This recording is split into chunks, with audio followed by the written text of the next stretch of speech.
Salve, camarada! Eu sou Carlos César Almendra, do canal Conexão Marxista, e sei muito bem que você, como eu, amanheceu aí indignado, revoltado em função dos resultados aí de primeiro turno, né? Muita gente imaginando, inclusive eu, que já seria liquidada a fatura no primeiro turno, né? Era possível, né? Embora é bom lembrar, né? O Lula teve 48,4% dos votos válidos, né? E ficou dentro da margem da própria pesquisa, né? O erro foi exatamente ali os 43,2 que o Bolsonaro obteve, né? Quando as pesquisas apontavam lá 36, 37. E, obviamente, tem que se considerar que muitos dos votos de Ciro e Tebet, né, aquele eleitor de direita, né, que votaria nesses dois, já foram direto do Bolsonaro, né? E, claro, uma parte, um grupo aí de indecisos que deixa até a última hora, alguns que não iriam votar, né, foram votar e votaram em Bolsonaro. E assim ele acabou tendo uma votação superior do que as pesquisas apontavam. Mas mais do que isso, gente, além dessa frustração de todos nós, a história continua. Ou seja, bola para frente. Ou como diria o próprio Lula, né? Empatou, tem prorrogação. Portanto, vamos aí para a prorrogação, meus caros. Eu sei que são 4 semanas, né? São mais aí 28 dias de luta, né? De confronto, né? A gente sabe que por parte do bolsonarismo eles virão muito mais violentos, como além do que já são, né? Mas insisto, falta 1,6% para a vitória do Lula. Coloquem isso na cabeça. Falta 1,6%. Ou seja, desses 3% do Ciro ou 4% da Tebet, ou seja, juntando esses dois que dá 7%, se vier 1,6%, e é capaz de vir até um pouco mais, o Lula ganha sim. Não pode se perder isso de vista. Tá certo? Tem que se retomar os ânimos. Ou seja, faltou um tiquinho e agora tem que se buscar esse tiquinho.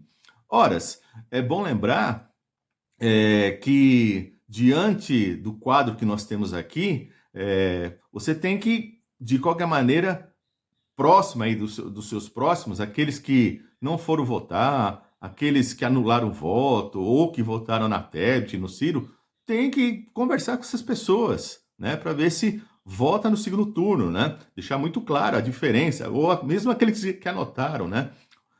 Muita gente da própria esquerda, anarquista, vai lá e vota nulo, né?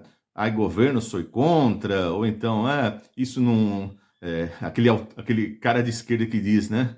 Não, mas o PT não é de esquerda, não temos aí futuro com ele. Não, eu já sei de tudo isso, né? Eu venho lá da antiga editora Ensaio que critica o PT desde os anos 80, né? Mas não se trata disso nesse momento. Se trata de um lado, você ter uma perspectiva que a gente viu aí, que são nesses 4 anos, que não tem aumento de salário mínimo, que matou muita gente na Covid, certo? Que faz com que o diesel seja mais caro que a gasolina, né? Então, e por aí vai, não fez investimento nenhum em escola. Então, você quer mais disso, aprofundar disso? Lembre-se que todo segundo governo é pior, né? Ele aprofunda, né? Ele aprofunda o que estava no primeiro. Portanto, imagina aprofundar esse governo Bolsonaro. Portanto, temos que lutar sim, temos que seguir adiante, tá?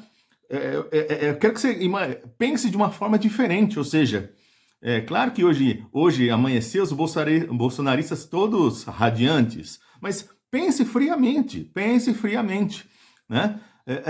Quem é que vai ter que remar muito mais para conseguir esses votos? Né? A gente sabe que a estrutura do Estado, o poder, a coação, o constrangimento que vão fazer dentro das empresas para votar para o Bolsonaro, né? Mas, em última instância, como o voto é secreto, meus caros, na hora ali que o indivíduo deposita seu voto. Portanto, falta bem menos para o nosso lado da trincheira do que para o lado deles da trincheira, tá certo?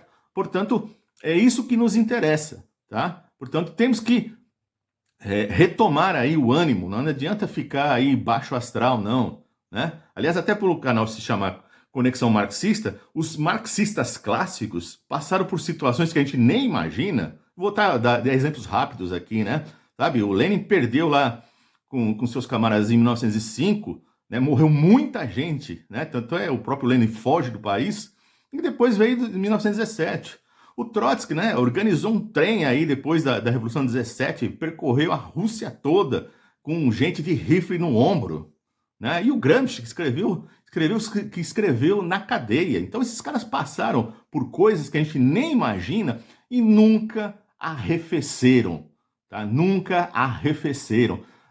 Aliás, o Trotsky perdeu filho no meio desse processo, assassinado, tá? Portanto, gente, a gente tem que manter o ânimo, manter a guarda alta, não pode recuar, tá certo? Ou seja, converse com as pessoas que estão indecisas, que votaram na Tebet, que votaram no Ciro, que não foram votar, né? Aquele que é bolsonarista, com esse você não tem que conversar, não adianta. Não adianta, é gastar energia, tá? Você tem que tentar em cima daqueles que podem sim reverter o voto para o Lula. Inclusive aqueles que votaram nulo, se abstiveram, não foram votar, né? Ou seja, o momento é decisivo, tá certo? Um momento crucial na história do Brasil. A famosa expressão, a onça vai beber água, já está bebendo água. Portanto, é o momento de separar os adultos, né? Adultos em termos de pensamento, desse infantilismo que é o bolsonarismo, né? Esse irracionalismo, essa cegueira, né?